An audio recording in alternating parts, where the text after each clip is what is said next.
Salut les petits loups, j'espère que vous allez bien, je vais bien. Je suis Dédé et aujourd'hui nous voici pour une vidéo sur des histoires d'horreur. Allez, on y va.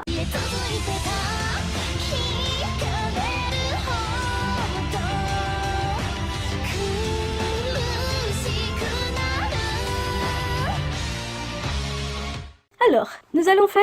On va continuer avec les cauchemars, parce que franchement, j'adore faire les cauchemars. Alors, de folie, avec un point d'interrogation. Tout pour toi, je t'aime encore plus. Ah oui? Oui, la suite, je ne veux pas m'en souvenir. Je regrette tellement d'avoir dit ça. Je n'aurais jamais dû. Pourquoi est-ce que j'ai dit ça? Je ne sais pas. Pour moi, ce n'était qu'un délire, juste une blague. Mais chaque nuit, j'en rêve encore. Ce cauchemar que je revis chaque soir, j'en peux plus. C'est toujours pareil. On est au 3e étage de notre lycée. On est contre le mur des escaliers, qui est comme un balcon. Je t'aime, lui dis-je. Je t'aime encore plus. Ah oui? Oui. Prouve-le-moi. Ok, je ferai tout ce que tu veux. Tout ce que je veux? Oui, absolument. Ok, alors je te demande de tuer cette fille qui te tourne autour. Ensuite, de tuer le professeur d'histoire. Ensuite, mes parents. Et mon petit frère qui m'énerve plus que tout. Et ensuite, que tu sautes par-dessus les escaliers ici, en criant que tu m'aimes. J'avais dit cela sans vraiment le penser. Ce qui me perturba fut son regard et le simple mot qu'il prononça. Ok. Et l'instant d'après, je vois les cadavres des personnes que j'ai citées précédemment. Ils sont tout écorchés, avec une flaque de sang autour. Ils baignent dans le sang. C'est horrible. Je vois mon petit frère, les yeux ouverts, avec une expression d'atroce douleur sur le visage. Je sens mes larmes me couler sur le visage. J'en ai mal aux yeux. Et juste après, je le vois. On est au 3e étage. Il est là, il me regarde avec ce même regard rempli d'amour et de folie. Je t'aime et je ferai tout pour toi. Et il saute. Je me sens vide, comme si on m'avait enlevé tout ce qu'il y avait à l'intérieur de moi. Je me réveille d'un coup. J'ai encore l'image de son corps avec le cou brisé, ses cheveux bruns baignant dans le sang et ses yeux d'un vert profond et intense qui l'instant d'avant brillaient d'une lueur folle sont maintenant éteints. Il me manque. Ces derniers mots résonnent encore dans ma tête à chaque réveil. Ce n'était qu'un délire, du moins pour moi. Waouh! C'est dingue quoi. Oh mon dieu! Qu'est-ce qu'on peut pas faire par amour? Moi je le ferais pas, ça va pas, hein? Et vous ferez? Non, je crois pas. Si vous faites, bah vous êtes complètement fou. Nala, qu'est-ce que t'as? J'ai la petite Nala qui vient qui veut venir me voir. Bah, elle est partie. Darkside, les bêtises de mon frère. Cela fait des heures que je marche dans la rue vers le seul commissariat de la ville. Des heures que j'avance, taché du sang de mon petit frère de 7 ans. C'est lui qui m'a forcé à prendre ce couteau et à le lui planter. Tout est de sa faute. Complètement fou! Tu peux pas... Ça va être t'es fou, toi! Mais il est fou, ce mec! Il n'avait pas le droit de faire tout ce qu'il a fait ce soir. Il n'avait pas le droit de jeter les téléphones des parents dans l'aquarium et de leur dire que c'était moi qui lui avais mis au défi de le faire pour que je lui rende son doudou. Il n'avait pas le droit de laver l'ordinateur de notre père au savon et à l'eau dans l'évier de la cuisine et de lui dire que c'était moi qui lui avais dit que ça ferait plaisir à papa. Mais t'es complètement dingue, c'est... Oh ouais, c'est un enfant. Il n'avait pas le droit de lâcher le séchoir de maman dans la baignoire alors que maman prenait son bain afin de voir si une électrocution était semblable à ce qu'on voit dans la télé juste parce que je lui ai dit... C'est un meurtre! T'as demandé... Franchement, t'as dit à ton petit frère... Non mais... What? Quand papa lui a hurlé dessus après avoir découvert maman dans la salle de bain, il n'avait pas le droit de me dénoncer alors que c'est lui qui avait lâché le séchoir. Tu lui as dit! Tu lui as dit! Non mais c'est quoi? What? Il n'avait pas le droit d'essayer de prévenir les voisins après m'avoir vu pousser papa dans les escaliers. Non mais t'es complètement dingue! Et surtout, il n'avait pas le droit de pleurer et de crier quand je suis revenue dans sa chambre, un couteau à la main, après avoir passé la nuit à découper les parents et les avoir mis dans un sac poubelle tout seul comme un grand. Tout est de sa faute! C'est pas de sa faute! C'est un enfant de 7 ans! T'es complètement dingue! C'est un cauchemar, j'espère. J'espère que c'est pas vrai, hein, franchement. Amélia de Esmeralda. Amélia, allongée par terre dans la rue, seule avec une bouteille de vodka dans la main droite. Amélia se remémorait sa vie passée. Les lumières de Noël illuminaient la ville de Paris devant la lassitude d'Amélia. Amélia est aussi appelée Amé par ses collègues et Foxy par ses clients. Amélia exerçait le métier de dame de compagnie, si vous voyez ce que je veux dire. Hein. Elle venait de se faire expulser de son minable appartement. Comme vous pouvez vous en douter, Amélia n'était pas heureuse. Ma pauvre. Elle n'avait ni famille ni amis. Pour cause, ses parents sont morts quand elle avait 4 ans. Sa sœur aînée nommée Émilie a disparu il y a 10 ans. Amélia tomba dans la prostitution à l'âge de 15 ans. Waouh, mais elle a une vie, mon Dieu! Elle est courageuse de rester comme ça quand même, hein. Ah, c'est horrible. Aujourd'hui, elle a 23 ans et est toujours pas sortie d'affaires. Alors, Amélia marchait. Elle marchait dans les allées sombres de la capitale en hurlant son malheur. Elle criait si fort qu'elle n'entendait plus aucun bruit sortir de la bouche du monde. La jeune femme passait sous chaque fenêtre, observant des familles heureuses, se rappelant le bonheur de ses 4 ans. Amélia s'arrêta quand, dans un beau salon bien décoré, elle vit trois jeunes enfants, tous âgés entre 2 et 8. Ce qui la poussa à rester n'était pas l'homme qui riait si fort avec ses bambins. Ce n'était ni le chien somnolent sur le dos. Ce qui la poussa à rester était la femme qui se tenait assise avec sa famille. Amélia et cette femme échangèrent un long regard. Un regard de tristesse et de désespoir. Amélia avait reconnu sa sœur. Certes, légèrement changée par les années, mais toujours avec ses cheveux, ses beaux yeux marrons. Des larmes perlaient sur les joues d'Émilie, comme sur celles d'Amélia. Émilie regarda une dernière fois Amélia. Elle se leva et ferma les rideaux devant le regard abattu de sa sœur. Waouh! Histoire chelou. Et on va faire les fantômes. Attends, y a pas autre chose. On va faire les légendes effrayantes. Un cri de Malicious. Un cri. Voilà ce qui m'avait réveillé en sursaut. Je regardais l'heure, il était tôt, trop tôt. Je me levais et regardais par la fenêtre pour voir d'où venait ce hurlement. Dehors, il n'y avait rien à signaler. Seule la lune éclairait ma rue dans sa faible lueur. Mais il y avait aussi ce silence pesant, oppressant. Il n'y avait personne chez moi. En fait, j'étais juste seule, comme perdue, sans personne pour me protéger. Un cri, encore ce cri d'agonie. Il me prenait au trip, me mettant mal à l'aise. Je cherchais la provenance de ce hurlement, mais rien n'y faisait. Je ne trouvais rien. Un cri. J'allais devenir folle s'il continuait. J'aurais préféré devenir sourde plutôt que de le supporter encore et encore. Je décidai de me préparer et de chercher son origine. Un cri. Ça ne pouvait pas venir d'un humain. Il était tellement puissant qu'il avait rompu les cordes vocales de n'importe quel. Il aurait rompu les cordes vocales de n'importe quel individu. Je savais que c'était dangereux de sortir à cette heure-ci, mais je ne pouvais pas rester sans rien faire. Peut-être que l'émetteur de ce cri avait besoin d'aide. Un cri. Je me rapprochais de sa source, me trompant parfois de chemin. Petit à petit, je m'éloignais de toute source de lumière. Mais ce cri m'obsédait. Alors je continuais, m'avançant de plus en plus dans les ténèbres. Un cri. Il était proche désormais. J'augmentais la vitesse de mes pas. J'étais curieuse de connaître la source, mais aussi effrayée par ce que je pouvais découvrir. Un cri. Désormais je courais. Mon cœur battait la chamade, mais je m'en fichais. J'allais enfin avoir la réponse à ma question, et ainsi retourner chez moi, sereine. Un cri. Enfin plutôt un enregistrement. Une cassette dans un magnétophone, qui renouvelait sans cesse le même son. Je le prenais entre mes mains, encore tremblante, suite à ma course effrénée et à mon stress. J'appuyais sur le bouton stop. La cassette émit un dernier son avant de se stopper. Une simple phrase. Je suis chez toi. Je croyais à un canular. Mais par sûreté, je retournais chez moi en pressant le pas. Un cri. Ce fut le seul son que je pus produire. En ouvrant la porte, il me tomba dessus. Cette chose hideuse, ce squelette aux membres mal formés. Un cri. Le mien. Je n'arrivais pas à me débarrasser de ce cadavre. Je hurlais à la mort. Au bout d'un certain temps, semblable à une éternité, quelqu'un vint à ma rencontre. Madame, pourquoi êtes-vous dans cet état? Il y a quelqu'un chez vous? Je clignai des yeux 4 fois. Il n'y avait plus rien chez moi. Je voulais raconter à cet inconnu ce qui s'était passé. Et je devais m'assurer que je n'avais pas rêvé. Qui sait? Peut-être que lui aussi avait entendu ce hurlement. Un cri. Je n'arrivais pas à lui parler. Je ne pouvais pas crier contre mon gré. Mon corps était douloureux. Je n'arrivais plus à bouger. Madame, si ça ne vous dérange pas, je vais appeler de l'aide. Une aide ou une punition? Je ne sais pas. Toujours est-il que je suis désormais enfermée, considérée comme une folle. La seule chose que je vois, ce sont les 4 murs blancs qui encadrent ma nouvelle demeure. Un cri. Voilà le son qui résonne dans cet asile. Lorsque je repense à cette maudite nuit, dans ce moment-là, on m'impose des médicaments pour que j'aille mieux. Soi-disant. Pourtant, je sais ce que j'ai vu. Un cri. Voilà ce qui est responsable de ma descente aux enfers. Et vous, si jamais vous l'entendez un jour, que ferez-vous? Vous fermerez les fenêtres ou vous sortirez chercher l'origine de ce cri? Je pense que soit je ferme la fenêtre, soit je m'en fous complètement. Bon, si c'est une personne, franchement, qui a besoin d'aide, oui, je vais aller voir. La brume de Horror Humanum Est Psy. La brume. Je me réveillais au matin. Une sensation étrange me parcourut. Quand j'ouvris mes volets, je vis une brume épaisse, m'empêchant presque de voir la maison d'en face. Je sortis afin de voir ce que c'était. En sortant, je vis des ombres au loin. Je ne prêtais pas attention et j'avançais dans l'épaisse brune. Un homme courait vers moi. En le voyant arriver, je vis ses yeux. Ils avaient été arrachés. Wow. Je courus à l'intérieur. La brume était à l'intérieur. Dehors, des ombres bougeaient. Des ombres difformes. Je vis quelque chose entrer dans la maison. Une créature en lambeaux avec un unique œil d'un noir profond s'approchait lentement. Je ne comprenais pas ce que c'était. Je fus paralysée par la peur. Je transpirais. Son bras s'agrippa à ma gorge. Je sentis une brûlure qui me força à me dégager. Je lui balança une chaise dessus et passai par la fenêtre. Je courus aussi vite que possible. Je vis une patte géante dans le ciel. Elle faillit m'écraser. D'autres créatures arrivèrent en essaim, me bloqua le sol. Un scorpion géant arriva et m'empala. Je fus aspirée par une autre créature. Je vis plus loin. Plus loin. Des corps, ils avaient massacré beaucoup de monde. Il n'y a pas de suite. Et on va faire les démons. La fille qui est super excitée. On va faire les démons. Ouais, on va faire les démons. Yeah, on va faire les larmes par le sang. De la dépression de suicide creepy ou suicide.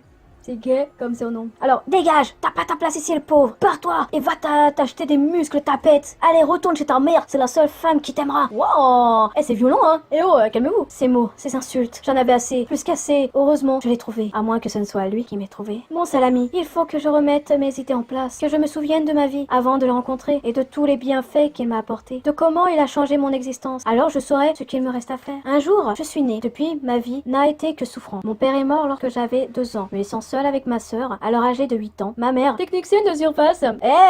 Vous avez quoi contre les techniciens de surface? Comme on doit les appeler, n'a pas réussi à m'offrir une enfance joyeuse avec son seul salaire. L'argent ne fait pas le bonheur. Oui, alors? Ah, c'est bien un proverbe de riche. J'ai du mal à savoir comment être heureux lorsque l'on ne peut même pas avoir de chaussures à sa taille. On va savoir l'autre. À l'école maternelle, j'étais trop timide pour me faire des amis. Oh, comme moi! Et malgré la maîtresse qui m'encourageait à aller jouer avec mes petits camarades, je restais dans mon coin. Oh, comme moi! Personne ne m'approchait. Ça n'avait pas trop l'air d'inquiéter ma mère, bien qu'elle ait été plusieurs fois convoquée chez l'institutrice pour parler de mon associabilité. Non, pas moi. Elle préférait regarder ses jeux à la télévision en rêvant de décrocher le million un jour, elle aussi. Bah tout le monde en rêve. En primaire, j'ai décidé de vaincre ma timidité et je suis allée vers les autres. J'ai réussi à me faire un ami au CP. Il s'appelait Pierre. Tous les autres enfants refusaient d'entrer en contact avec moi. Ils me bousculaient et m'éclaboussaient de moqueries. Big gros tas. Oh putain, le gros tas, je l'ai eu. Hein. Que les enfants sont cruels. Oui, je confirme.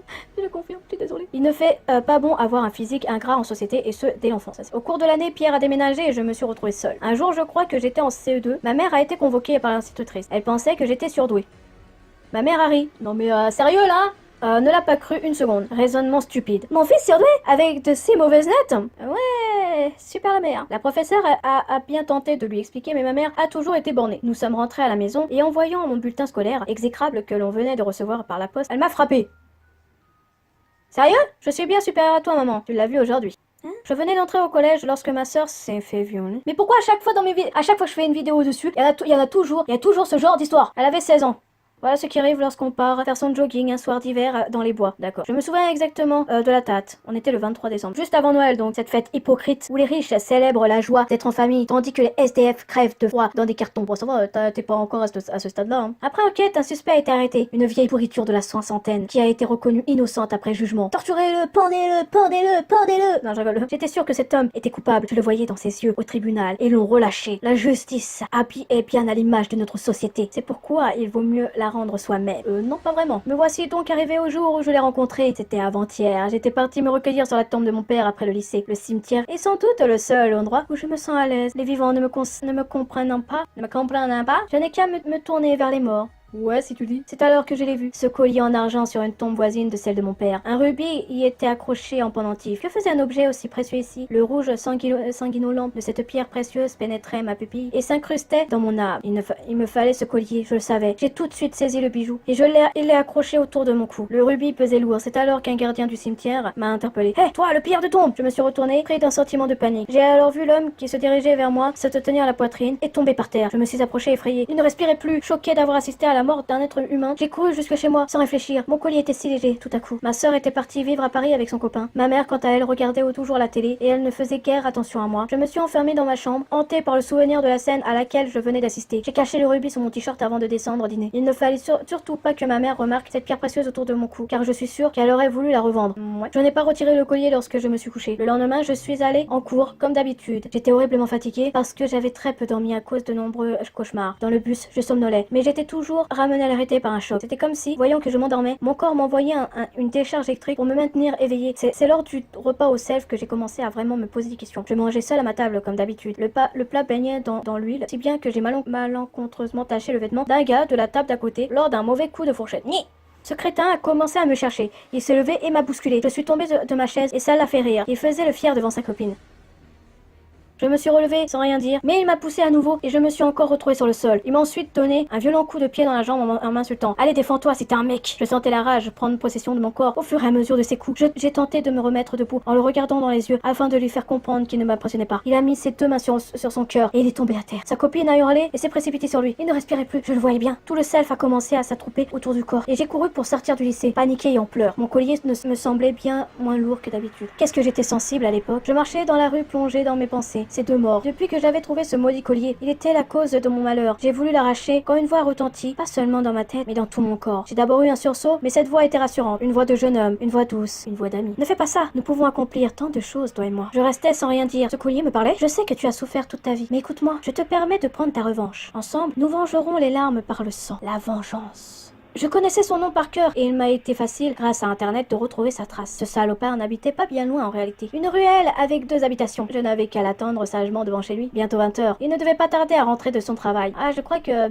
Il parle du mec qui a un peu fait du mal à sa sœur, je pense. Il ne devait pas tarder à rentrer de son travail. Il est arrivé en marchant avec sa sacoche de bureau à la main. En me voyant le fixer, il m'a salué avec un petit air inquiet. Alors, pas trop dur la journée? Et m'a regardé d'un air incrédule. Je pouvais apercevoir chaque ride de son visage pourri par le temps et le crime. Je vous demande pardon, on se connaît? Excusez-moi, c'est que je m'inquiète pour vous, monsieur. Cela doit être très fatigant comme travail de violer des jeunes filles. Je crois que je ne me suis jamais senti aussi puissant et heureux qu'au moment où cet homme est tombé raide sur le trottoir. Un sentiment d'extase me parcourait tout le corps et mon collier ne pesait plus rien. Je souriais lorsque je me suis penchée sur le cadavre et que j'ai effleuré sa peau transpirante de mes doigts. Je devais à présent encore plus faire souffrir ses proches, comme il m'avait fait souffrir en déshonorant ma sœur. J'ai pris les ciseaux à bout pointu que j'ai toujours dans mon sac et je lui ai crevé les yeux. Sa famille ne pourrait plus jamais croiser son regard pour lui dire adieu, Jerry. Il ne faut pas faire justice soi-même, le pauvre. Le pauvre, même si franchement, c'est un peu dégoûtant ce qu'il a fait le mec. Hein. C'est un mec horrible, moi je dis c'est le pauvre. Non, c'est pas le pauvre quoi. C'est un mec dégoûtant, il aurait dû aller en prison. Il faut pas faire justice soi-même, après c'est vous qui allez en prison. Voilà ma sœur, tu vois, je suis un mec bien, je t'ai vengé. Les morts suffisaient pour ce jour-ci. J'ai donc décidé de rentrer chez moi, et sur le retour, je souriais toujours. Félicitations mon ami, tu vois tout ce que nous pouvons réaliser, et ce n'est qu'un début. Comment ça un début? Tous ceux qui t'ont fait souffrir ne doivent pas rester impunis. Repense aux enfants qui t'embêtaient à l'école. Ils ne méritent pas la mort. Tu penseras différemment bientôt, je te le promets. Mon ami, j'avoue avoir été méfiant lorsque tu m'as dit cela. Je te demande pardon, tu m'as ouvert les yeux. Le lendemain matin, lorsque je suis descendue prendre mon petit déjeuner, ma mère était toujours devant sa télé et moi, je gardais toujours mon ami collé contre mon torse. Dès qu'elle m'a vu, elle m'a parlé. C'était la première fois depuis bien des matins. Elle m'a dit qu'ils avaient montré une photo de moi aux infos, penchée sur un cadavre. Why? Waouh! Cette photo avait été prise par la femme du vieil homme mort qui regardait par la fenêtre de la maison. Ma mère avait les larmes aux yeux en me demandant si j'avais tué cet individu. Alors déjà, il a eu une crise cardiaque, je crois pas. Hein. J'en étais presque émue. Pourtant, c'est en souriant que j'ai répondu que j'avais tué le violeur de ma sœur. Elle m'a longtemps regardé sans rien dire. Puis elle a prononcé une phrase, une seule, qui m'a transpercé comme un poignard. J'appelle la police! Mon ami a alors hurlé dans mes entrailles. Tu es cette garce! C'est ma mère! Tu veux finir en prison? Espèce de lâche! Les autres avaient peut-être raison en te traitant de criminel. J'ai tué ma mère. Lorsqu'elle est tombée sur le sol du salon, à côté du téléphone, j'étais d'abord trop choquée pour faire quoi que ce soit. Puis j'ai reçu comme une nouvelle décharge électrique, d'abord douloureuse mais vite incroyablement agréable. J'observais le cadavre et je riais. Je riais lorsque je lui arrachais les vêtements. Je riais lorsque j'ai pris le couteau de cuisine et que je lui ouvrais le ventre. Je riais lorsque je léchais son ventre couvert de sang, tandis que mon ami me disait: en te nourrissant, tu me nourris. En me nourrissant, tu me rends fort et tu me permets de t'aider dans ta soif de vengeance. À nous deux, nous créerons une société parfaite et juste, éliminée de toute vermine. Mais nous ne pourrons réaliser notre rêve qu'en faisant couler le sang. J'espère que tu comprends cela à présent. Oui, je comprends. Tous ceux qui ne sont pas tes amis sont tes ennemis. Et garde bien en tête que je suis ton seul ami. Voilà où j'en suis à présent. Tout ce monde est rempli de parasites qu'il faut éliminer tous. Ils méritent tous la mort, tous sans exception. Je sais maintenant ce qu'il me reste à faire. Tuer tout ce qu'il est possible de tuer. Oui, c'est vrai. Je vous entends penser derrière votre écran. Cette histoire est tellement fantastique, une telle chose n'arrivera jamais. Certes, il est rare de nos jours de tomber sur un collier possédé par un démon assoiffé de sang, mais un fusil d'assaut est presque aussi efficace qu'un artefact magique. Depuis, combien de révoltés contre la société dans la réalité? Combien de révoltés qui, du jour au lendemain, n'en peuvent plus? Eh bien, malheureusement, passent à l'acte. Massacre des innocents de sang-froid. Pensez-y. Waouh! C'est complètement dingue! Putain, mais en fait, quelle histoire, quoi? Waouh! Hey les petits loups, on va s'arrêter là pour aujourd'hui.